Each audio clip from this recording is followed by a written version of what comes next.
Génesis 1, Génesis 2, dos relatos separados o un relato que continúa.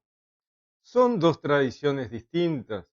¿Quién vivía fuera del Edén cuando Dios creaba a Adán y Eva? ¿Realmente había alguien afuera o tenemos que creer que Adán y Eva son los primeros de la humanidad? ¿Se puede hablar de ciencia y se puede ser creyente? ¿Podemos congeniar las dos cosas o eso no es posible? Vamos a analizarlo.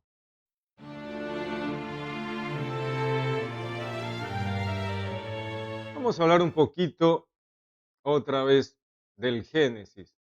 ¿Qué es lo que ocurre con Génesis 1 y Génesis 2? Parece que hay un tema de continuidad a veces y a veces se nota que no hay continuidad, ¿no? Porque el Génesis 1 trata de determinadas cosas, tiene una línea de tiempo particular y Génesis 2 tiene otra línea de tiempo distinta y habla de otro tipo de cosas. Entonces, ¿es realmente Génesis 2 la continuación de Génesis 1? ¿Por qué se han puesto así en la Biblia? Bueno, primero vamos a determinar este tema, ¿no? Porque es fundamental. Génesis 1 y Génesis 2 son dos relatos distintos, escritos en épocas distintas, de tradiciones distintas, autores distintos.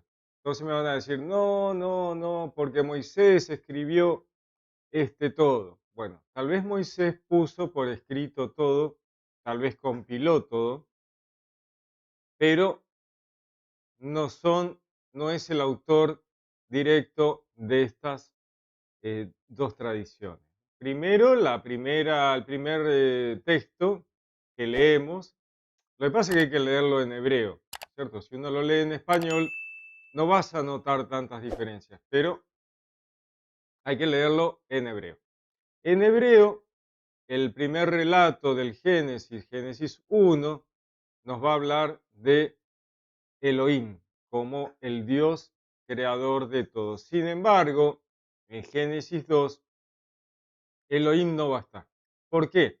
Porque el Génesis 2 es una tradición más nueva y ya tiene el concepto de Dios de Yahvé. Entonces es de tradición yavista y el primer relato es de tradición eloísta porque habla de Elohim. El primer relato, el de los 7 días, es de tradición sacerdotal y se nota, cuando uno lo mira un poquito mejor, vas a ver que el relato de los 7 días tiene un formato de salmo, ¿no?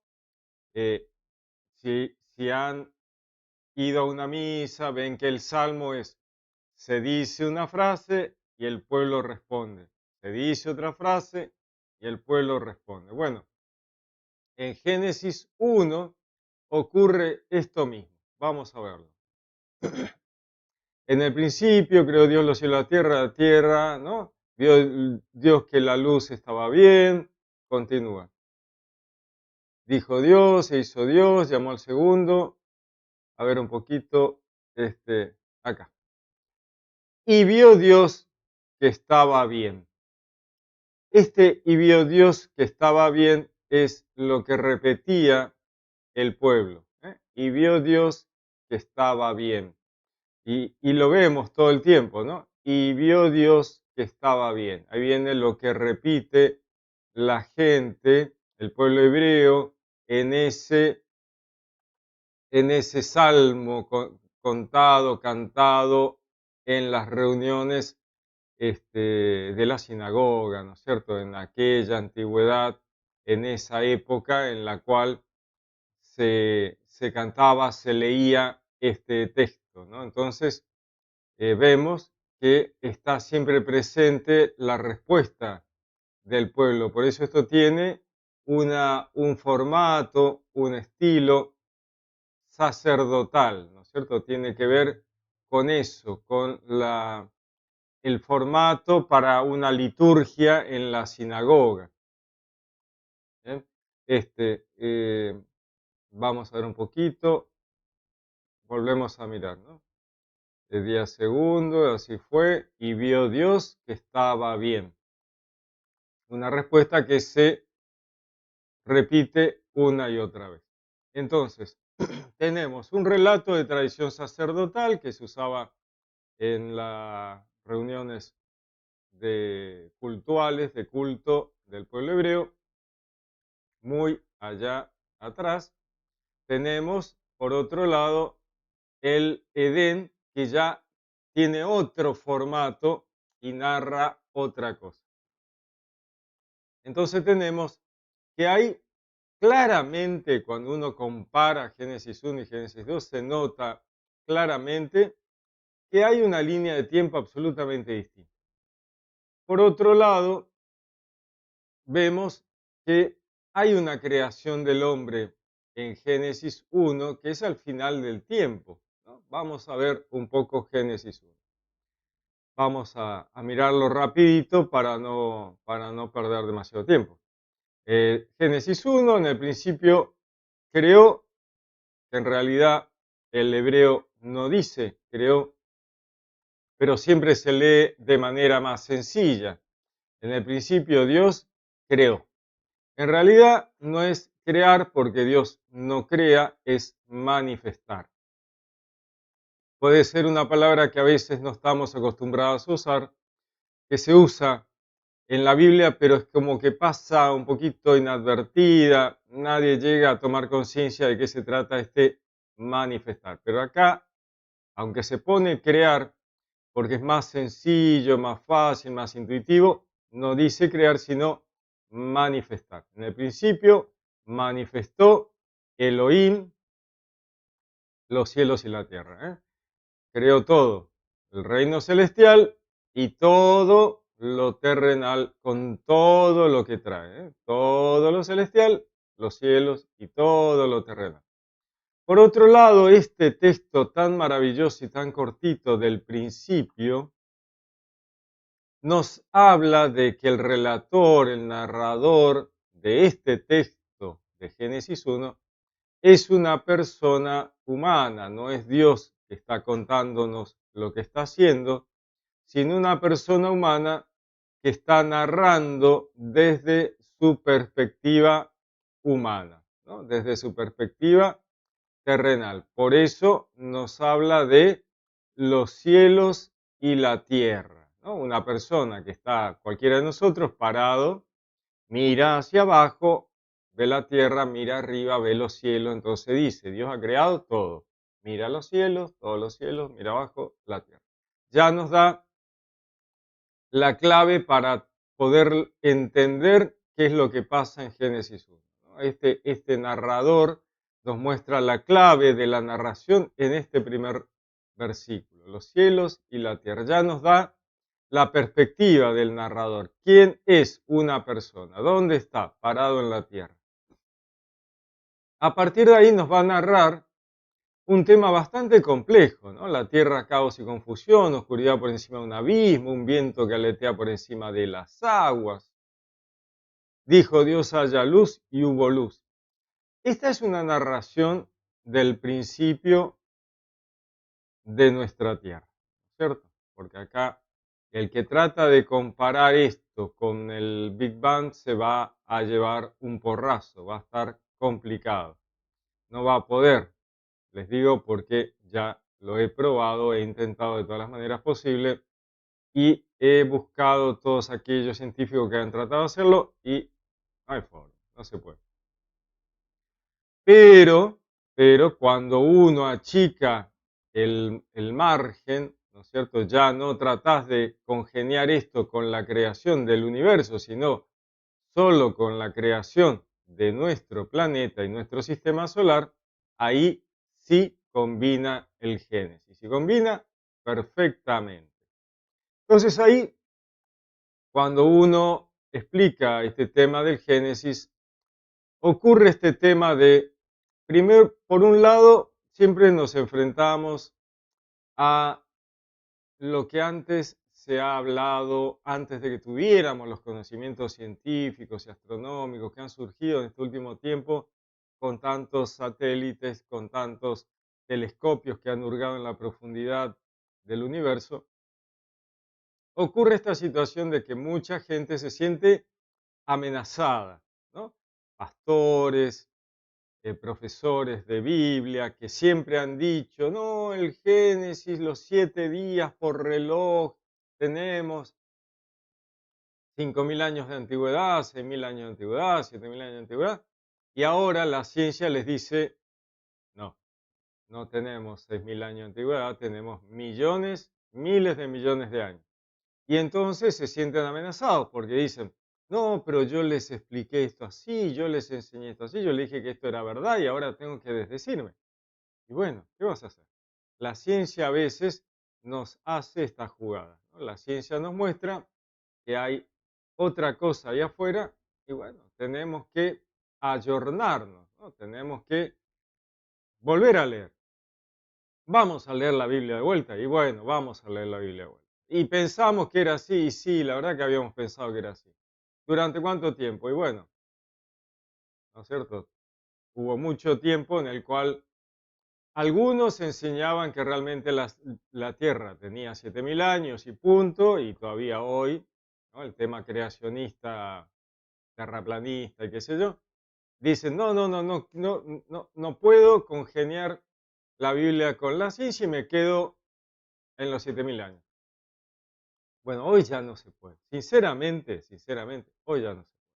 Con tanta información, con tanta ciencia, con tanto ver, ¿no?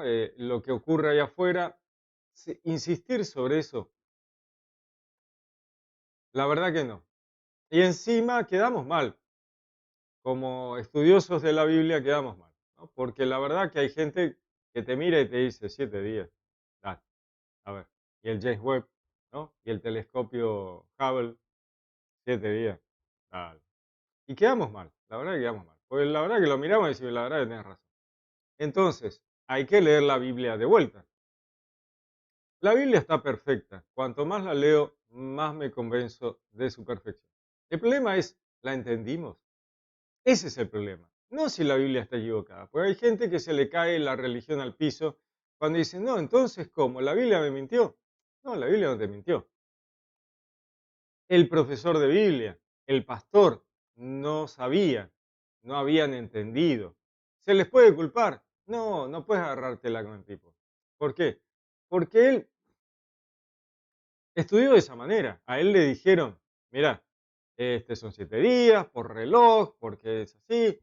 Y no había el conocimiento científico para poder cotejar, empalmar. Y entonces esta persona se ha quedado con eso. Y ha tenido esta dualidad de mirar las noticias y decir, uy, uy, uy, ¿y esto cómo me combina con lo que yo les estoy diciendo? Entonces surgen dos temas de enseñanza del Génesis. Uno, no le damos bolilla a la ciencia no existe, punto. Y el otro dice, no, Génesis 1 y Génesis 2 son poemas introductorios, no le des bolilla. O sea, sí, ahí hay una información teológica, pero no habla realmente de lo que realmente ocurrió, no mezclemos. Es pura teología, no narra nada realmente como fue. No, los 7 días, no, es un relato teológico. Y el Edén, es otro relato teológico, punto. ¿Y podemos congeniar con la ciencia? No, ni te preocupes, no vale la pena.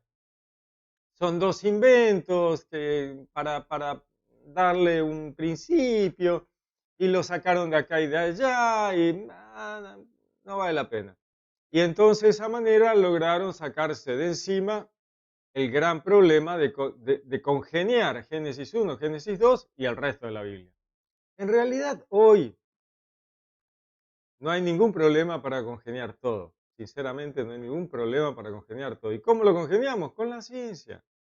Con la ciencia. O sea, la ciencia nos ha dado todas las explicaciones que no lográbamos sacar de la Biblia porque no teníamos el conocimiento científico.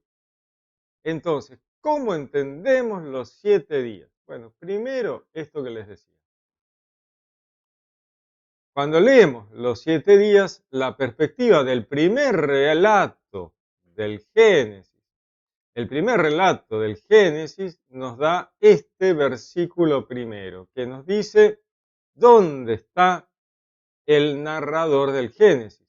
los cielos y la tierra. Este es un tipo parado sobre la superficie terrestre, puede ser cualquiera, pudo haber sido Moisés, que Dios le dice, vení Moisés, que yo te voy a mostrar cómo hice todo. Y le muestra una película y una visión, típica visión de los profetas, que le muestra qué ocurrió. Entonces, lo que él narra a partir de aquí es perfecto. Pero para entender esto tenés que tener ciertos conocimientos científicos de astronomía, de tectónica de placas, tenés que tener una idea de qué fue lo que pasó en la Tierra según el relato científico. Y bueno, y ahí la Biblia sola no alcanza, ¿no? La sola escritura para el Génesis 1 y no te va a alcanzar. No vas a poder.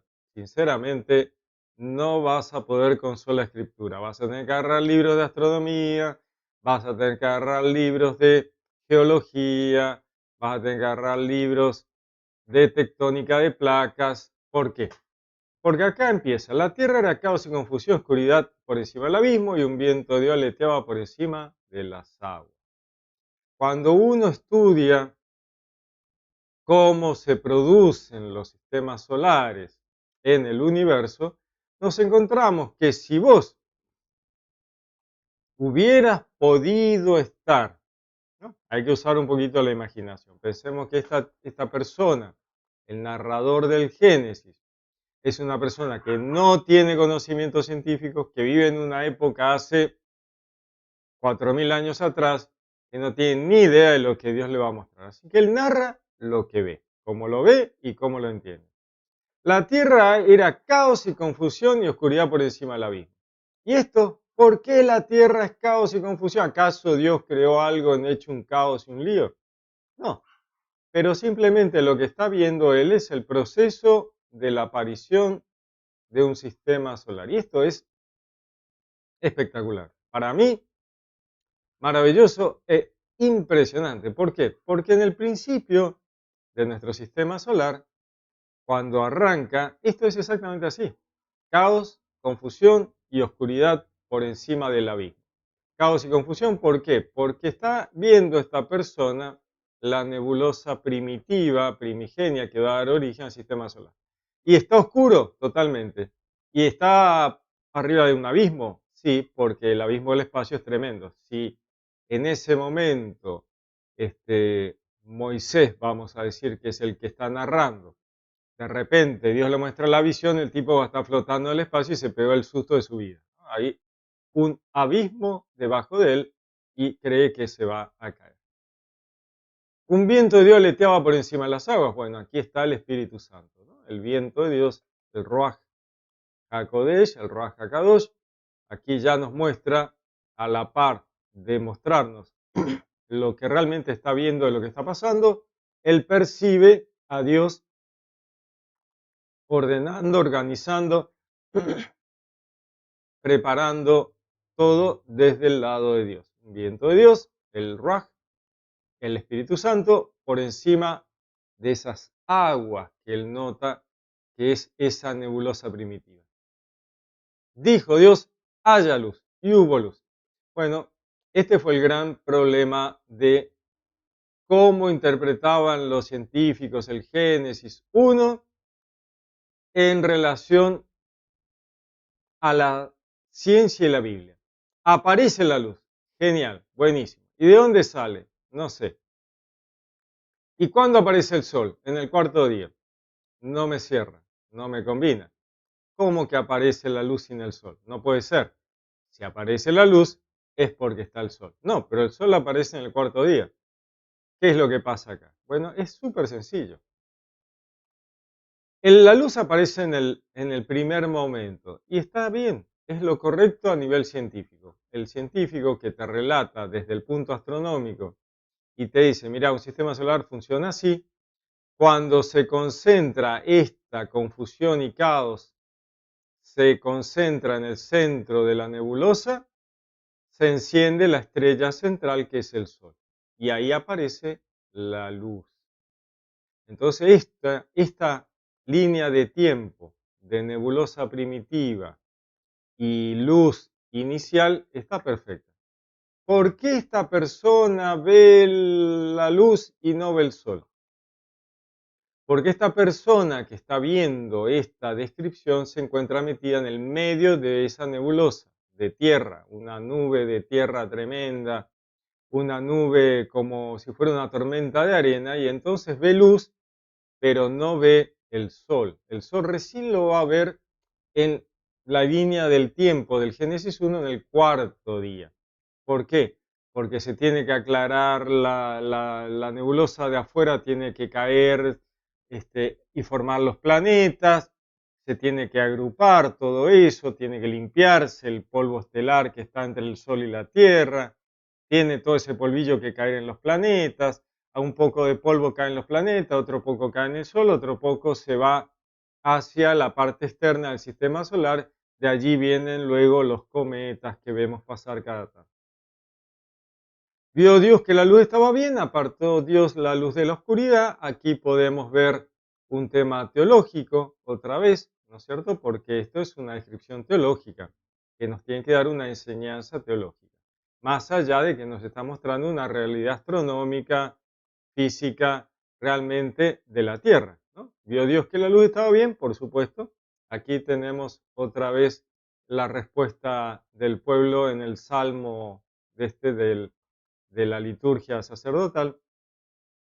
Apartó Dios la luz de la oscuridad, ¿no es cierto? Esta separación de lo bueno y lo malo, de la luz y lo oscuro. La oscuridad no tiene mal en sí misma, simplemente es la falta de luz, ¿no? Una vez que la luz se presenta, la oscuridad se retrae. Llamó Dios a la luz día y la oscuridad la llamó noche, atardeció, amaneció, día primero. Aquí vemos que inicia una sucesión de días y noches, lo cual también está perfecto a nivel científico. ¿Por qué? Porque en el momento que se enciende la luz, haya luz y hubo luz, en ese momento empieza a notar nuestro observador, el tipo que está mirando lo que está pasando en esa visión, empieza a notar que la Tierra se mueve, gira sobre sí misma y empieza la sucesión de días y noches para el que se da cuenta de lo que está pasando. Y después continúa el firmamento en medio de las aguas. Esto es una cuestión de la atmósfera. Hizo el firmamento, separó las aguas. Un pensamiento que carece de ciencia en ese momento, pues no entendían el proceso de evaporación, lluvia, todo eso. Y va mostrando día segundo, día tercero. Estos días de este Génesis 1 tienen que ver con los días del narrador, no con los días de Dios. Son los días del narrador. Dios le habrá mostrado esto en 7 días seguidos. Y el tipo fue anotando día por día, ¿no? Y viene el tema del agua, la vegetación, empieza a brotar. Él ve que hay vegetación. Acá también había un problema entre la ciencia y la Biblia. ¿Por qué esta persona ve primero la vegetación? Si a nivel científico primero fue la vida en el agua y no en la tierra. Bueno, porque él está parado en la tierra. Él está parado en el Sinaí. Y su punto de perspectiva de narración es el Sinaí. Este es un tema bastante complejo que hay que estar muy parado en el Sinaí observando la creación. Yo tengo un video donde narro esto más profundamente porque es bastante complicado para poder entender la correlación científica con Génesis 1. Y aquí continuamos, ¿no? Viene, por un lado, tenemos la narración de lo que la persona va viendo y cómo lo va viendo y cómo combina perfectamente en relación a la ubicación de esta persona, el Sinaí. Él narra desde ahí. Así que probablemente que Dios le haya mostrado esto en esos días en que Moisés iba a ver a Dios y tardaba tanto y el pueblo decía, che, se fue y no vuelve en el desierto, ¿no? Moisés estaría mirando esto, espectacular, buenísimo. Cuarto día, Dios le muestra los astros, porque él por fin puede ver el espacio, ¿no? Que hasta ese momento no había podido. Entonces dice, haya lucero en el firmamento para apartar el día de la noche, valgan de ser señales, solemnidades y días y años, como que la persona toma conciencia de que los astros le permitían medir el tiempo. Valgan los de lucero en el firmamento celeste para alumbrar sobre la tierra, y así fue. Y ahí en el cuarto día, esta persona, quizás Moisés, recién ve el sol, la luna y las estrellas y él cree que Dios recién en ese momento lo había creado. Las estrellas estuvieron siempre afuera. La luna la puede ver ahora y el sol lo puede ver ahora. El sol ya había encendido, allá en el primer día se había encendido y la luz ya estaba por todos lados. Entonces, es una cuestión de ubicarse en el lugar desde la perspectiva del observador de ese Génesis. Yo he escrito un libro sobre esto que se llama justamente El observador del Génesis. Lo pueden buscar, descargar de mi sitio, no es necesario que lo compren, donde explico esto mucho más de manera detallada para poder explicar de qué se trata la descripción que hace Moisés de lo que está viendo y por qué está viendo lo que está viendo, para que veamos que la Biblia puede congeniar perfectamente con la ciencia. No tiene ningún problema y no es necesario continuar con la historia de que no, es un invento, o no, son 7 días reales, o no hablemos de ciencia y religión. Bueno, sí hablemos de ciencia y religión, no hay ningún problema. Todas las personas que quieren congeniar ciencia y religión no tienen ningún problema. Y no es necesario separar y decir, no, los creyentes están todos locos y creen que el mundo fue hecho en 7 días. No, no es necesario. Acá hay otro tema muy interesante que cuando investigué este tema me resultó muy interesante. Y es que Moisés, vamos a tomar Moisés como el observador del Génesis, nos dice que hay grandes monstruos marinos en el mar. Todo lo demás, cuando uno lee fríamente el Génesis, va a ver que nada de lo que él ve le asusta demasiado, excepto el abismo, que debe haber sido, sí, un sustito. Después los animales, nada le asusta, excepto este tema, monstruo marino en el mar. Y ahí viene un tema muy interesante que es el de que muy cerquita del Sinaí existe un lugar en Egipto llamado Wadi al-Hitán o Valle de las Ballenas. Para el momento en que Moisés está viendo este punto crucial de la evolución planetaria, estos bichos, los Ambulocetus, los ancestros de las ballenas, andaban dando vuelta por el Sinaí. Hoy ya no existen más. Son fósiles que se encuentran visibles sobre la arena en Egipto, Wadi al-Hitán, ahí a 700 kilómetros de ahí. O sea que estos bichos, estos monstruos marinos que ve Moisés, son esos ancestros del Ambulocetus, un bicho muy feo, muy así de tipo dinosaurio, pero que está en camino de ser ballena.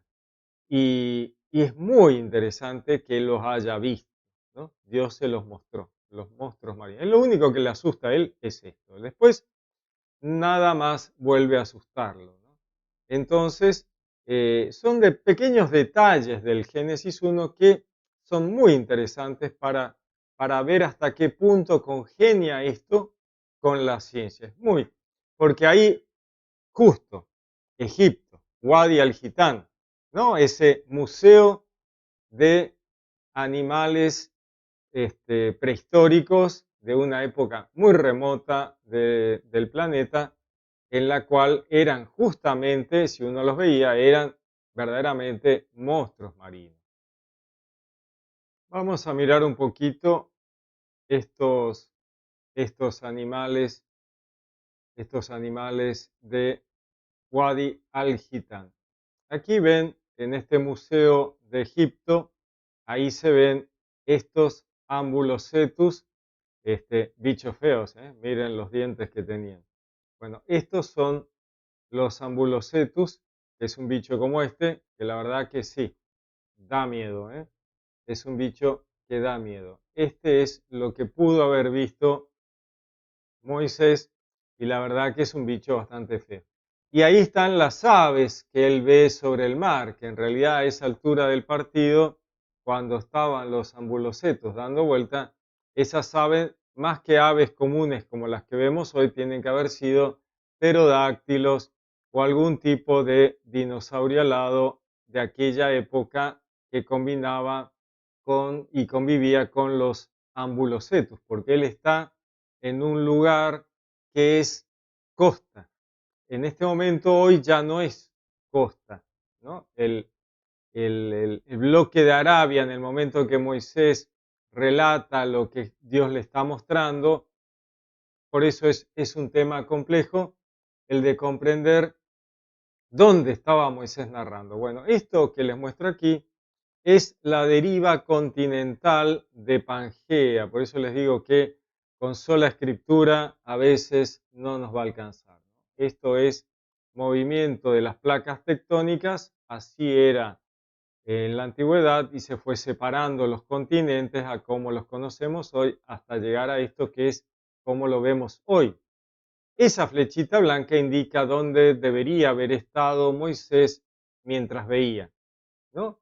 Esto se va moviendo, él es el centro del universo, está allí mirando y como ven es un lugar que ahí cuando termina de moverse está totalmente seco, pero mientras se movió estuvo en el agua. Entonces él arranca viendo acá vegetación y luego ve manglares, plantas que están sumergidas, que son las rocas con que se hacen las pirámides, por ejemplo, están llenas de fósiles del mar, marinos. Son fósiles marinos las piedras con que están hechas las pirámides de Egipto, por ejemplo.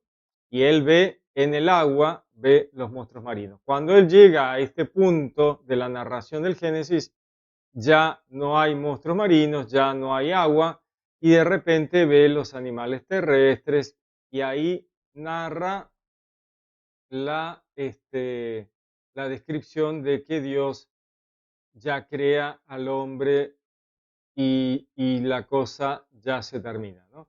Es este tema de la línea de tiempo en la cual él va narrando todo tal cual, y en el último día nos habla de la creación del hombre y de la mujer.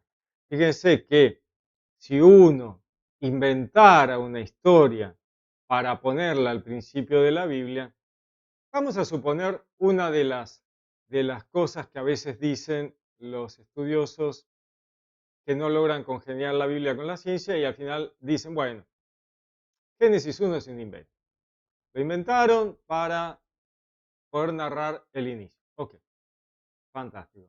Y ahora, si vos vas a inventar un texto para ponerlo al principio de la Biblia, ¿por dónde arrancarías? ¿Por la tierra, los animales? ¿O vas a arrancar por lo más importante que es el hombre? Y hubieras puesto al hombre en primer lugar, ¿no es cierto? Sin embargo, el hombre aparece en el relato de los 7 días en el día sexto, al final de todo. Y entonces ahí uno dice, che, pero tendría que haberlo puesto al principio, ¿no? Que es distinto con el del Edén. El Edén sí el hombre está al principio. Entonces, en el primer relato dice, ¿por qué el hombre está al final? Bueno, porque el primer relato de los 7 días realmente es un relato perfecto del relato científico. ¿Cuándo aparece la humanidad en el relato científico? Vamos a la ciencia, dejemos la Biblia de lado. Para la Biblia, para la ciencia, vos agarrás a un científico y le preguntas, che, ¿cuándo aparece la humanidad en el planeta? Y él te va a decir, al final de todo. Al final de todo. El 31 de diciembre, como dirían, cuando comparan con un año, ¿no? La Tierra arranca ya en la nebulosa primitiva el primer día y termina con el hombre el 31 de diciembre. ¿Cuándo? En el sexto día, al final de todo. Por eso les digo que el relato de los 7 días combina perfecto con la ciencia, tiene una lógica perfecta si vos sabés ubicar al observador. Entonces, el que narra. Entonces el hombre combina perfectamente con el relato científico. El hombre aparece al final del relato. Perfecto. Y ahí viene todo este relato, toda esta teología que dice, bueno, sed fecundo, multiplicaos, llenar la tierra, ¿no es cierto? Macho y hembra los creó, una especie animal, el hombre, la humanidad, separada en dos géneros para reproducción. Les dice que tengan la potestad a los dos sobre la creación y luego les dice qué es lo que van a comer. Y aquí esto es maravilloso porque ¿no? Les da la hierba de semilla que existe sobre las de la tierra, así como los árboles que llevan fruta de semilla, para vosotros será de alimento. Parece una tontería esto, ¿no? Parece una tontería. Bueno, sí, me dio la comida de las semillas y los frutos. Bueno, pero yo hoy voy al supermercado a comprar la comida. Bueno, pero fíjense qué interesante que es esto, que yo siempre vuelvo sobre este tema porque es muy importante. En cuanto a que esto une Génesis 1, une a Génesis 2, une a toda la historia del pueblo hebreo y termina con Jesús en la última cena, en la cena, la Santa Cena, donde Jesús muestra el pan y el vino. El pan, la hierba de semilla, y el vino, el fruto de los árboles. ¿No? Este tema de pan y vino. Ven que esto tiene una absoluta coherencia entre Génesis 1 y Última Cena. Y cuando leemos Génesis 2, Edén, nos encontramos con lo mismo. Dios pone a Adán a labrar la tierra. ¿Para qué? Para conseguirse las semillas. Y le da Dios directamente los árboles para comer. Y ahí otra vez insiste Dios en Adán y Eva sobre el pan y el vino. Luego veremos a través de la historia del pueblo hebreo a Melquisedec, pan y vino, el desierto, maná, pan bajado del cielo, el pan de la presencia del tabernáculo, el pan del pesaje a la salida de Egipto, y Jesús, pan y vino en la última cena. O sea, hay una perfecta coherencia entre toda la Biblia, de punta a punta. Entonces, tenemos el Génesis 1 que ya va terminando, ¿no? Vio Dios cuánto había hecho y todo estaba muy bien, y atardeció, amaneció día sexto, y ahí pasamos al Génesis 2, ¿no? Y ahí vamos al Génesis 2, un relato distinto, autor distinto, tradición distinta. Este Génesis 2 es un relato yavista, ¿no? El otro era un relato eloísta, sacerdotal. Este es un relato yavista, que tiene que ver con una concepción de Dios como Yahvé. Ahora, en estos primeros versículos de Génesis 2 todavía continúa el relato de Génesis 1. ¿Hasta dónde? Hasta aquí. Fíjense, concluyeron, dio por concluida, bendijo Dios el séptimo día, estos fueron los orígenes de la tierra cuando fueron creados, el día que hizo Yahvé Dios, los cielos, la tierra y los cielos. Acá termina el primer relato, aquí termina, es un cierre tal cual había empezado el primero. Vamos a ver Génesis 1 para comparar cómo termina y cómo había arrancado. Vamos a ver. En el principio creó Dios los cielos y la tierra y termina el día que hizo Yahvé Dios la tierra y los cielos. Y ahí concluye. Esto nos une un relato con el otro, porque ahora empieza a hablarse de Yahvé y el otro era Elohim. Ven que hay una forma distinta de referirse a Dios. Ahora arranca de una manera completamente distinta. El segundo relato, el relato del Edén.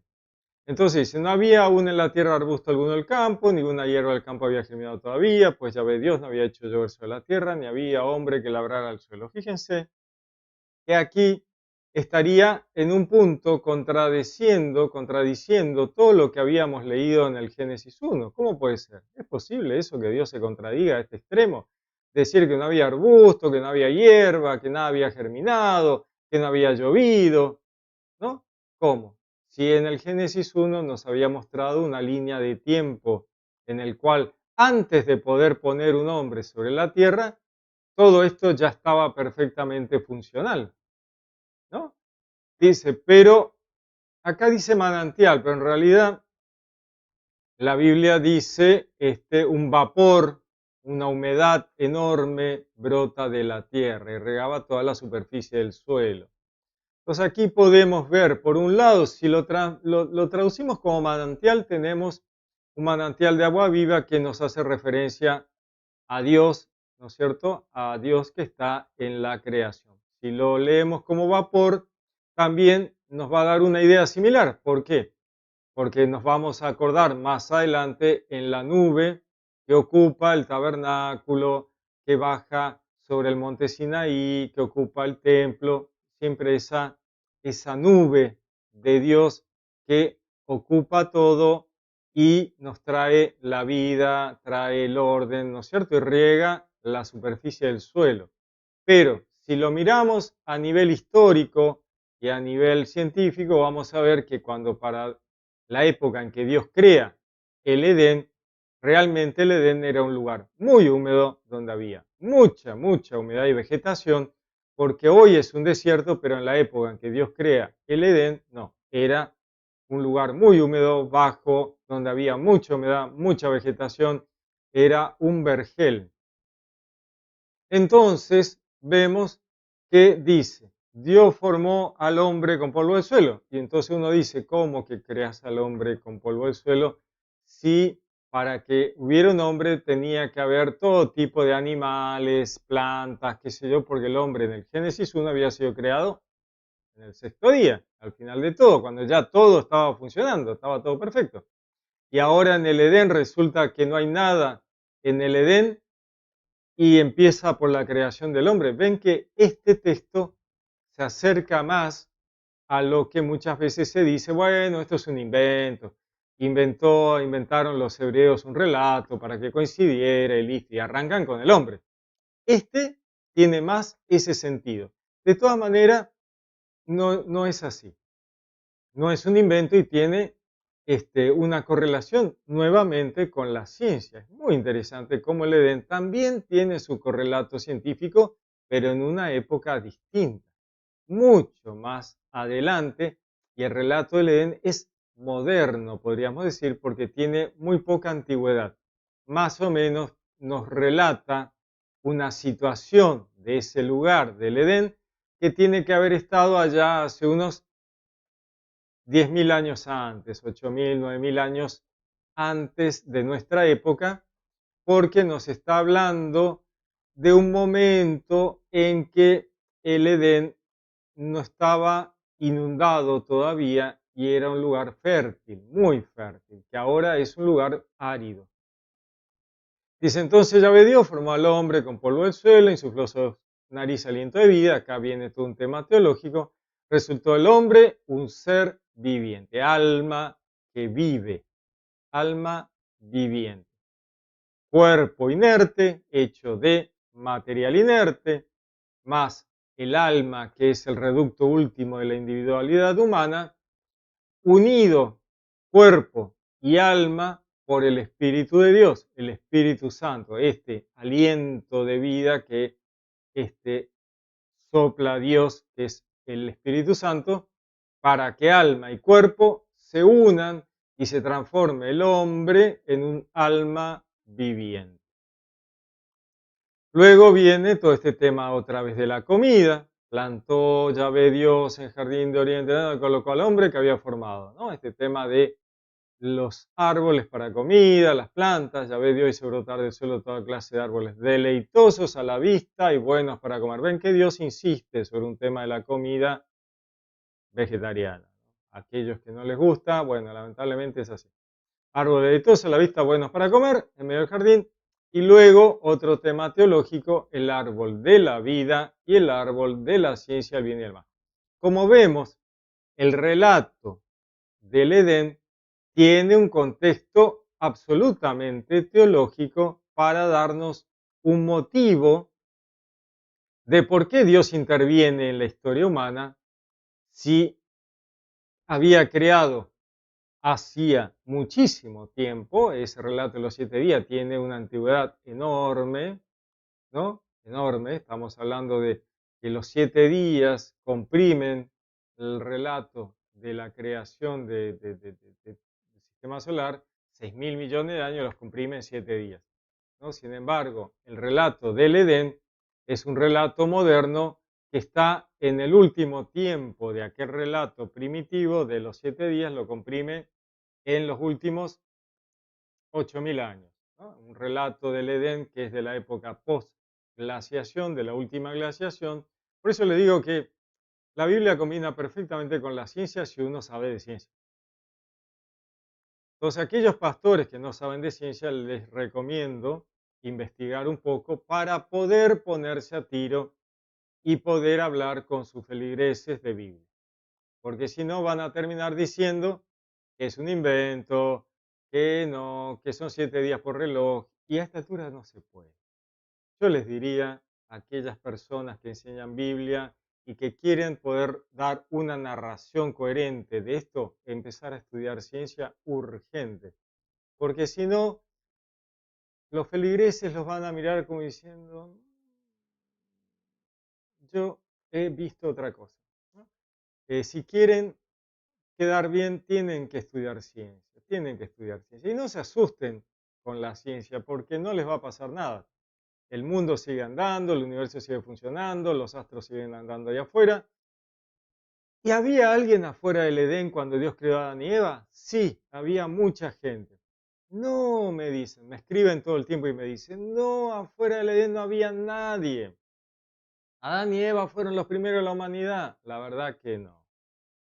Por eso les digo, quieren dar una narración, enseñar Biblia bien. Quieren explicar en los 7 días y el Edén y lo quieren explicar bien. Bueno, pónganse a estudiar ciencia, pónganse a estudiar arqueología, astronomía, pónganse a estudiar arqueología, paleontología, por lo menos lo que tiene que ver con esa zona. No les digo que se hagan expertos en arqueología, pero por lo menos a estudiar lo que tiene que ver con la zona de la medialuna fértil, ¿no? La última glaciación, la invasión del agua de la parte del Edén posglacial, que es aquel diluvio que narra la Biblia, que fue la inundación del derretimiento posglacial.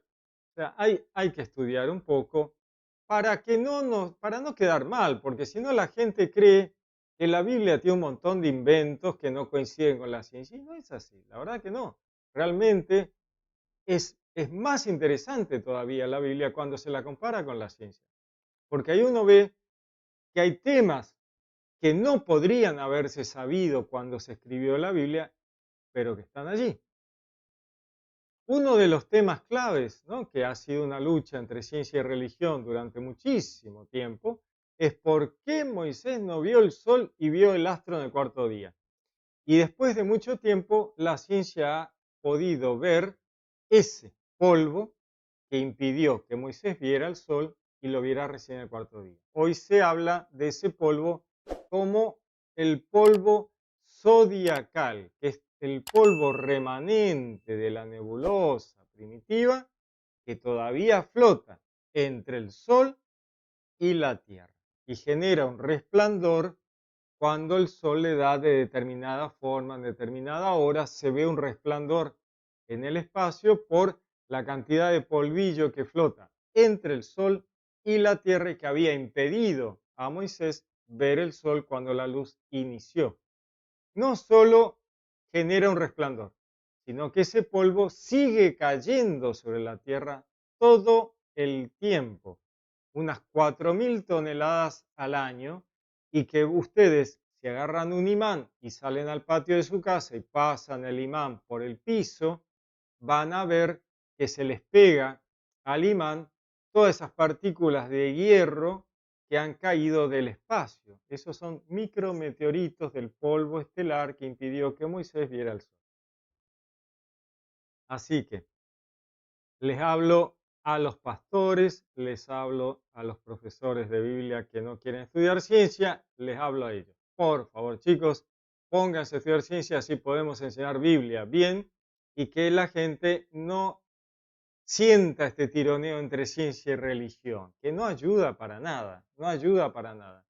Ya estamos en el 2024 hoy, cierto? Entonces, ¿cómo podemos seguir hablando de creacionismo de 7 días? Ya no se puede, ya no se puede, ¿no es cierto? Tenemos que terminar de estudiar ciencia, de analizar. ¿Por qué? Porque ahora vamos a leer el Edén y vamos a ver que afuera del Edén había un montón de gente. Y entonces no se la puede negar.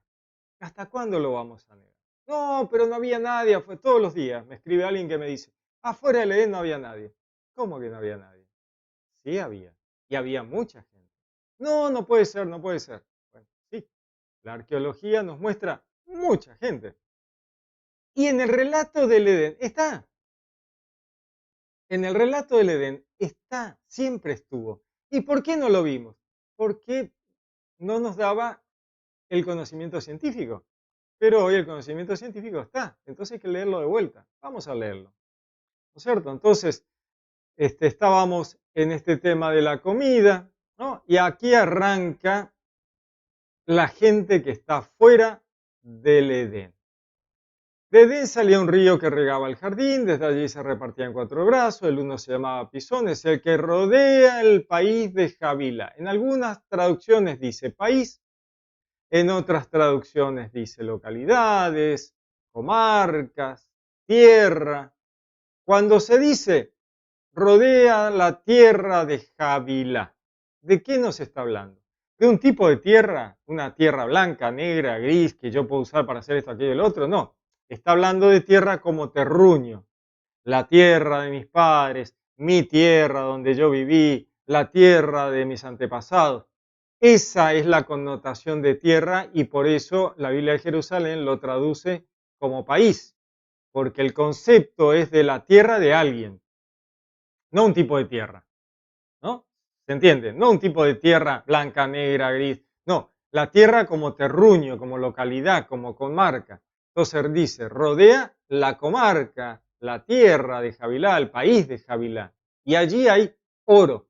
Aquí viene una descripción totalmente innecesaria, podríamos decir, que es toda esta narración de los países, las tierras, las comunidades, las localidades, las comarcas que rodean a Edén, que si no fuera, porque realmente es así, uno diría, pero ¿y por qué se ocupa tanto de explicarnos la gente que vivía allá afuera si realmente no había gente allá afuera? Bueno, sí, había gente ahí afuera. Por eso nos habla primero de los terruños de cada uno de los lugares.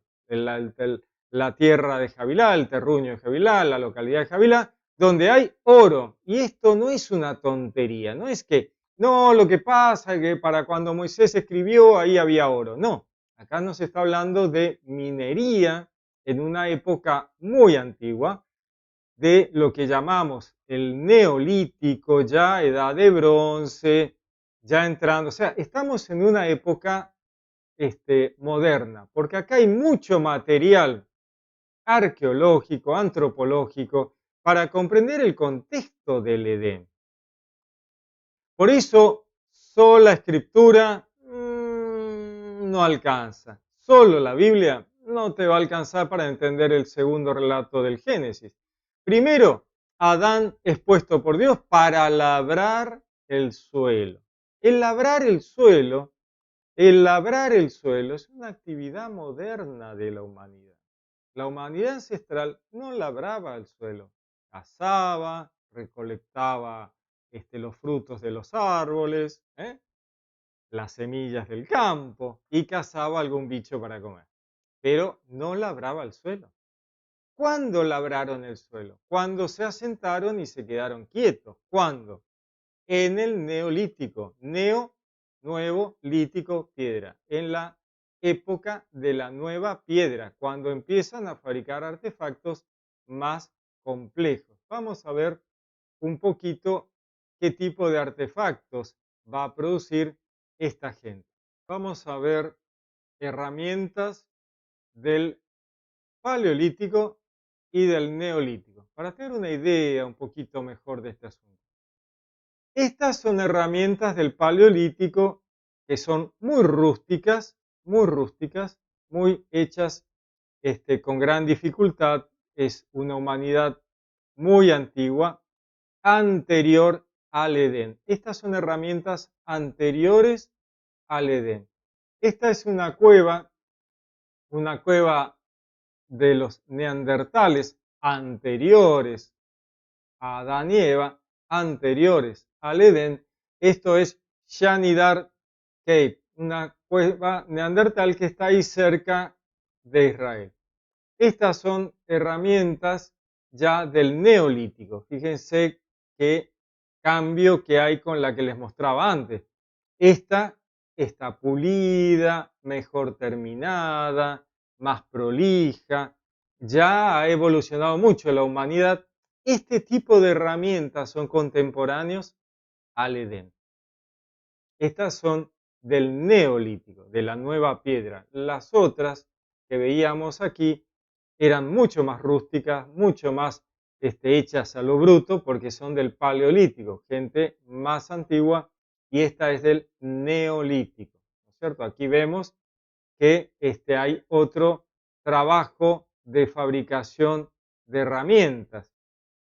Entonces, vamos a ver un poquito a esta gente. Esta es posiblemente una recreación así muy de inteligencia artificial, ¿no es cierto? Como ustedes verán, acá hay cabañitas, las casitas muy precarias, la gente manejando el fuego, quietitos, ¿no es cierto? Ahí vemos que tienen sus animalitos, o sea que ya tienen ganado. Esto es neolítico, ¿no? Esta es gente del neolítico, de la nueva piedra, gente que ya está organizada, hacen sus cacharritos de barro, tienen su cacharrito de barro, tienen su casita, manejan el fuego. Bueno, el fuego lo manejaron ya desde el paleolítico también.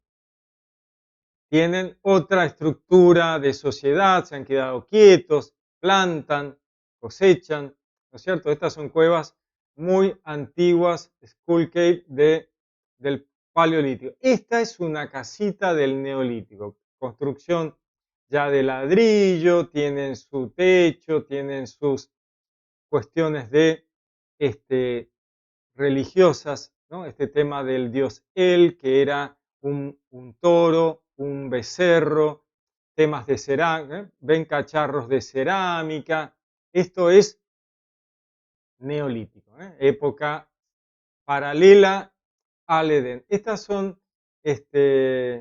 Jericó, estas son lo que han desenterrado muy antiguo de la ciudad de Jericó, la conocemos a Jericó. Esta Jericó es, ya existía Jericó antes del Edén, existió Jericó durante el Edén y continuó hasta hoy. Esto es Cataloyuc, anterior al Edén. Estas son construcciones anteriores al Edén, muy, muy, muy antiguas. Esto es ahí, cerquita del Edén, y luego contemporáneos. Fíjense el tipo de construcción, ya está ordenado, organizado, muchas casitas en muy poco lugar, se ha visto que esta gente vivían todos muy juntitos, pero esto ya estamos en, podemos decir, contemporáneos, un poquito anteriores y contemporáneos a Adán y Eva del Edén. O sea que esta gente está viviendo ahí mientras Dios crea a Adán y Eva en el Edén. Esto es Cataloyuc. Vamos a mirar un poco. Estas son estatuillas de aquella época paralela al Edén. Esto es Asilar. Y aquí tenemos este mapa para que ustedes se puedan ubicar un poquito. Edén está por aquí, ¿no? Edén está aquí, es más o menos donde se ha podido encontrar por la arqueología bíblica. Los arqueólogos han encontrado que tiene que estar por acá el Edén, cerca de Göbekli Tepe, que es un templo muy antiguo. Puede ser contemporáneo al Edén, tal vez un poquito anterior. Acá está Cataluyuk, lo que les mostraba antes. Aquí está Cataluyuk. Aquí está la península del Sinaí. Acá está Egipto. ¿Lo ven? Acá el Nilo. Acá está Sinaí. Aquí tenemos Israel. Entonces tenemos la Mesopotamia, Tigris, Éufrates. aquí estaría más o menos el Edén, y por acá cerquita tenemos Globekli Tepe, Karajan Tepe, que son templos absolutamente muy antiguos, pero fíjense que aquí hay un montón de gente que vive anteriores al Edén y contemporáneos del Edén, ¿no? Vamos a volver entonces a la Biblia, vamos a volver a leer el Edén, ¿no? Entonces nos hablaba, el texto del Edén nos hablaba de la tierra, el terruño de Javilá, la localidad de Javilá, y nos habla de aquellos temas de minería, de comercio, de una tierra del neolítico, de la nueva piedra. Allí se encuentra el Bedelio y el Onis, el segundo río se llama el Gijón, el que rodea el terruño, la localidad, la comarca, el país de Cus. El tercer río se llama Tigre, el que recorre al oriente a sur. Y el cuarto río es el Éufrates. Fíjense que la geógrafa, el escritor sagrado, se toma bastante tiempo para explicarnos un contexto histórico, un contexto de comercio, un contexto de minería, un contexto de gente afuera del Edén. Esa gente que yo les acabo de mostrar por las pruebas irrefutables, no hay nada que conversar. Ustedes me dirán, no, pero eso es un invento. No, no, no es un invento. Las pruebas arqueológicas están, les mostré, las pueden ir a tocar y meter la mano en las cuevas donde están los huesos de los neandertales, pueden tocar los ladrillos de Cataloyuk, o sea, no hay forma. O sea, negar eso a esta altura del partido no va a terminar bien. No, la arqueología, la antropología, la paleontología nos dice, chicos, eso está allí. Ya les mostré Wadi al-Gitán, no pueden negar que los dinosaurios existieron, que el Ambulocetus existió, los huesos están ahí. O sea, no hay forma. Negar eso a esta altura del partido no va a terminar bien. Entonces, vemos cómo nos muestra el relato del Edén, que afuera del Edén hay un montón de gente, no alguna gente, mucha gente. Y esa gente, ¿cuándo la creó Dios? Esa es otra pregunta que me hacen todo el tiempo. Pero esa gente, ¿cuándo la creó? Bueno, acabamos de ver al leer el sexto día. ¿Y cuándo fue el sexto día? Hace 2,5 millones de años. ¿2,5 millones de años atrás? Sí, la verdad que sí. ¿Por qué? Porque vemos en la arqueología, en la paleontología, en la antropología, han encontrado todos esos huesos, todas esas cavernas, todos esos lugares donde se encuentran que habitaron, que comieron, que hicieron fogatas, que se comieron animales, que armaron herramientas, flechitas, hachas y todo tipo de cosas. Enterraban a sus muertos. Hay lugares donde, muy antiguos, 80.000 años, 70.000 años, donde hay enterramientos. La gente enterraba a sus muertos porque había una cultura de proteger a sus muertos luego de que habían muerto. Entonces hay lugares de enterramiento donde hay muchos huesos humanos en el mismo lugar. Y no hay restos de ninguna otra cosa, o sea, es puro enterramiento para una cuestión ritual, religiosa, ya 80.000 años antes de Cristo, ¿no es cierto? Entonces, no podemos negarlo. O sea, negar eso no tiene mucho sentido. Entonces, continuamos. Ya nos dio un contexto histórico, un contexto de gente, de localidades, de quienes vivían afuera del Edén, y entonces nos habla de cómo Dios recrea una situación que había ocurrido afuera durante mucho tiempo. Cientos de miles, millones de años había ocurrido algo afuera del Edén. ¿Qué era lo que había ocurrido afuera del Edén para que Dios interviniera e hiciera el Edén? Porque ese es otro tema importante. ¿Por qué a Dios se le ocurre hacer el Edén? Hubiera dejado todo corriendo y listo. Sin embargo, Dios interviene en la historia humana y crea a Adán y Eva. ¿Por qué? Si afuera ya había gente, no era necesario hacer Adán y Eva. Afuera había gente. Esa gente que les mostré de Jericó, Cataloyú, Chandinar Cave, Skull Cave, millones de lugares ahí cerca de Israel donde había mucha gente antes o contemporáneos al Edén. ¿Por qué Dios hace el Edén? Bueno, ahí tenemos que entender que esa gente antigua, anterior al Edén, se habían desviado del camino que Dios hubiera querido que esa gente tuviera. Hacer lo bueno, creer en un solo Dios, amar a su prójimo, y sin embargo estaban haciendo muchas macanas.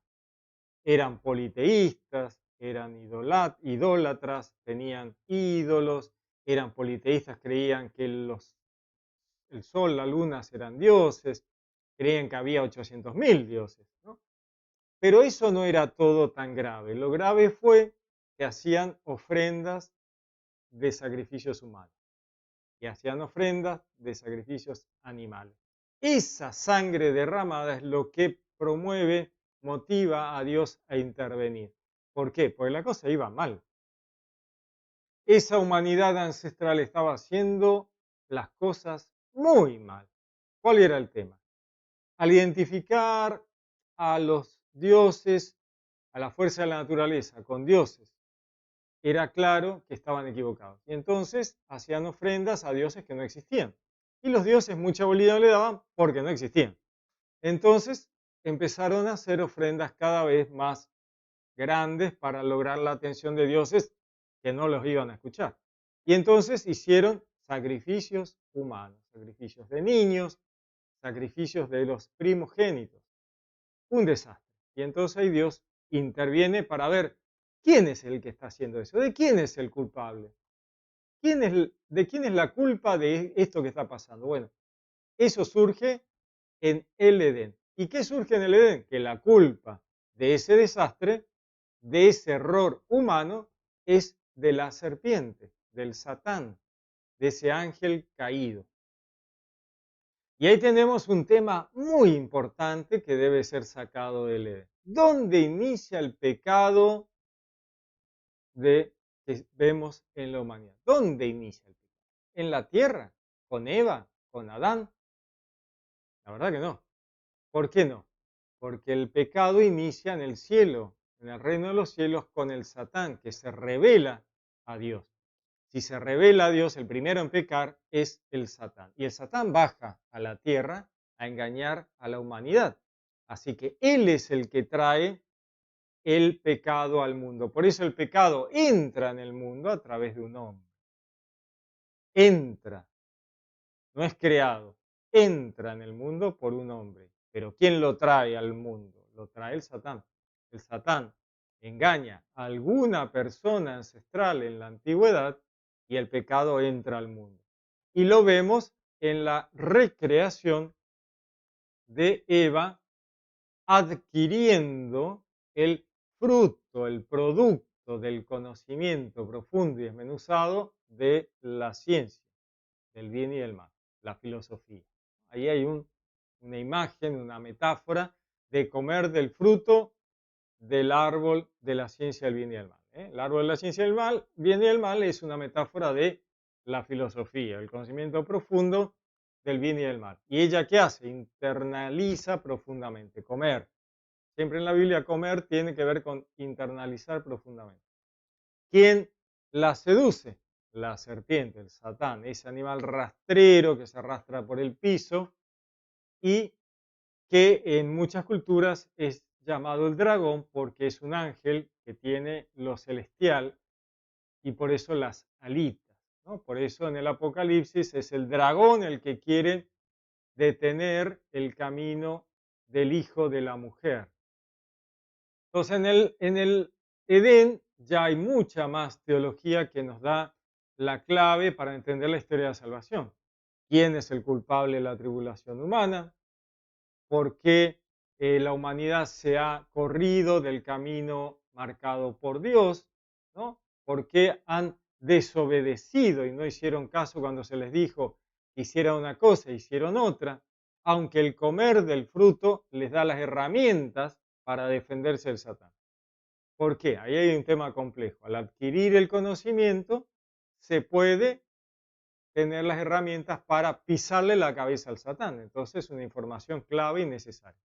Cuando Dios manda a Adán y Eva fuera, Caín, ¿no? Y tienen a Caín y Abel. Caín, luego de matar a Abel, se casa con una mujer que está creando el país de Nod.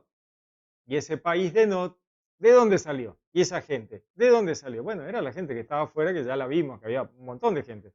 Caín se casa con una de esas personas, con una mujer del país de Nod. Y Dios le pone una marca a Caín para que toda esa gente que está afuera no lo mate cuando lo encuentre y se entere que había matado a su hermano Abel. ¿Quién iba a matar a Caín? Toda esa gente que está afuera. Vemos que el relato del Edén es perfecto, coherente. Lo que pasa es que al partir de una idea errónea de que Adán y Eva son los primeros, entonces se empieza a ocultar todo lo demás. Tapo esto, tapo aquello, tapo lo otro, porque si no, ¿cómo cierra con que Adán y Eva son los primeros de la humanidad? Entonces empiezo a negar. Y niego a Cus, niego a Javilá, niego las localidades, niego los terruños. ¿Por qué? Porque no me cierra con que Adán y Eva fueron los primeros. Entonces tengo que estar tapando agujeros de todos los colores. No es necesario, no es necesario tapar ningún agujero. Afuera del Edén había mucha gente y hay que asumirlo para poder continuar con un relato coherente de la Biblia. Porque la arqueología nos dice que ahí afuera había mucha gente. Entonces, ¿cómo lo vamos a negar? No lo podemos negar. Esa gente está afuera. ¿Y quiénes son? Los del país de Nod, los de Javilá, los de Cus, los de Asur. Ya está, se terminó. No hay tanto problema. No, pero entonces el Edén era celestial. No, no, ahí no dice que el Edén fuera celestial. Porque también eso, a veces me dicen, no, pero ¿qué pasa que el Edén? Porque como no le pueden cerrar, no le pueden encontrar la vuelta, dicen, mandamos el Edén al cielo. Y listo, terminó el problema. Pero el Edén no era celestial, el Edén estaba ahí. Y tiene su sentido, tiene su lógica. Entonces, tenemos que tratar de unir las piezas para poder entender de qué se trata. Y Adán y Eva, ¿quiénes son al final? Bueno, son los primeros de lo que va a ser luego el pueblo hebreo, porque el pueblo hebreo va a ser un pueblo elegido por Dios para una tarea trascendental. Y esa tarea trascendental tiene que ver con llevar una información a la humanidad que está fuera del Edén, llevarle la información a esa gente y ayudarlos a superar el drama de la tribulación humana del Satán. Y para eso va a generar todo un camino y va a llegar el Mesías al final de todo el proceso. El Mesías tiene que ser del linaje de Adán, que pasa por Abraham, por David y llega al Mesías. Bueno, ¿y el linaje de los otros? Y los otros están afuera. ¿Y entonces hay alguna diferencia entre esos y los hebreos? No, ninguna. Son de lo mismo. Es la misma tipo de gente, creados por Dios, todo lo mismo. Simplemente nos muestra que hay una generación particular para una tarea trascendental del pueblo hebreo. Historia de la salvación. Tengo un video sobre la historia de la salvación, tengo un par de videos sobre la historia de la salvación donde les explico todos estos puntos para unir más todavía, porque si no vamos a tener 4 horas de video, se va a hacer demasiado largo. Pero veamos que no hay ningún problema en unir ciencia y religión, arqueología y Génesis 1, arqueología, Génesis 2, astronomía, Génesis 1, no hay ningún problema, no hay ningún problema. No se asusten, no los engañen a sus feligreses diciéndoles, ay, no, eso no hablen con esa gente, no escuchen a esa gente, porque si no me van a complicar la vida y me van a obligar a estudiar. Bueno, estudien y no le digan a sus feligreses, no escuchen esto. No, no, porque esa es la otra historia. No escuchen a este, no escuchen a aquel, estamos como en la Edad Media. No, no, no pueden tapar al sol con la mano. Lo que está ahí, la información está, no se puede tapar. Entonces, feligreses, si ustedes tienen un pastor que les niega esto, díganle al pastor, no te preocupes, no es que voy a dejar de venir a escucharte, pero anda a estudiar ciencia.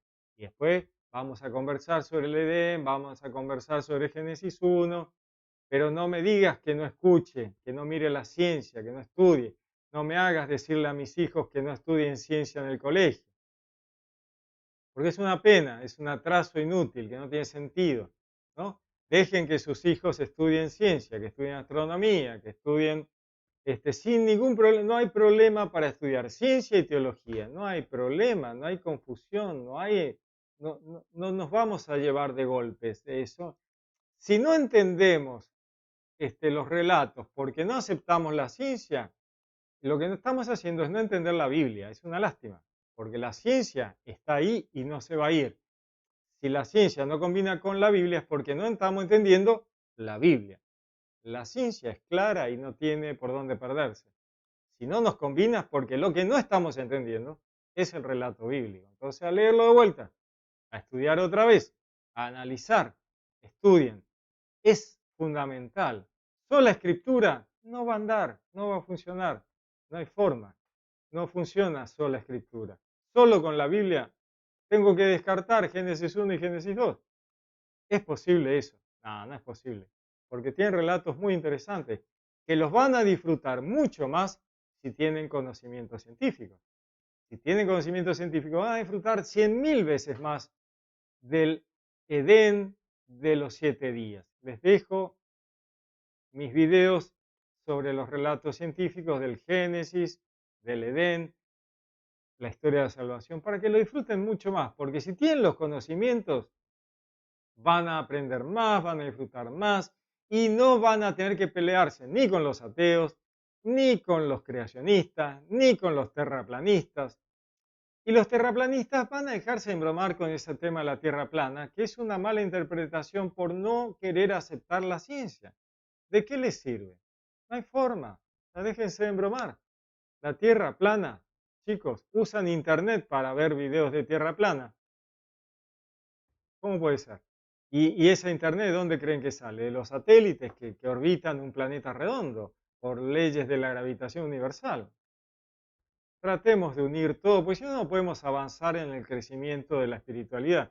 Si estamos tapando un agujero y tapando otro agujero y negando a este y negando al otro y no escuches a aquel y no escuches al otro, no vamos a ningún lado. Muy bien, les dejo algo para pensar. Que Dios los bendiga y les dé luz y sabiduría. Que Dios los bendiga. Los saludo con gran afecto. Les habló Pablo Castro.